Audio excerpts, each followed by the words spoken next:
Praise the Lord. எப்படி இருக்கிறீங்க? பரங்கிப்பேட்டையில இருந்து பரமனின் வார்த்தை இன்று உங்களோடு. 1 கொரிந்தியர் 10ஆம் அதிகாரம் 13ஆம் வசனம் சொல்லுகிறது, மனுஷனுக்கு நேரிட சோதனை அல்லாமல் வேறே சோதனை உங்களுக்கு நேரிடவில்லை.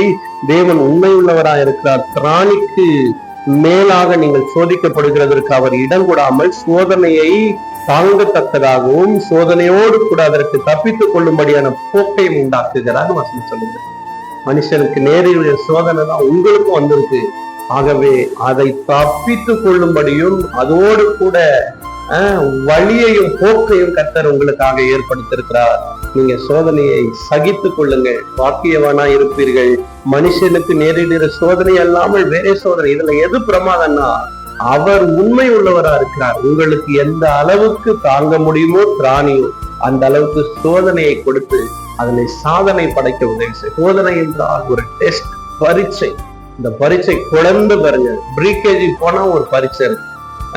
இன்னும் மேல மேல படிக்க போன வயதானா கூட பரீட்சையை வச்சுதான் அடுத்து பாஸ் பண்றதுக்கு வழியே இருக்கு. அது போல சோதனையை கண்டு பயப்படாதீங்க. அதற்கு பிற்பாடு உங்களுக்கு ஒரு ஜெயம் உண்டு, ஒரு விசாலமான வாழ்க்கை உண்டு. கவலைப்படாதீங்க. இன்னைக்கு உங்களுக்காக செபிக்கிறேன். அன்பின் ஆண்டவரே, இந்த நல்ல நேரத்துக்காக செபிக்கிறோம். சோதனையை கண்டு பிரச்சனையை கண்டு வருத்தப்பட்டு கொண்டிருக்கிற ஒவ்வொருவரும் திராணிக்கு மேலாக சோதிக்கப்பட விடமாட்டார். உண்மை உள்ளவராய் இயேசு இருக்கிறார் என்று சொல்லி அறிந்து கொள்ள உதவி செய்யும்.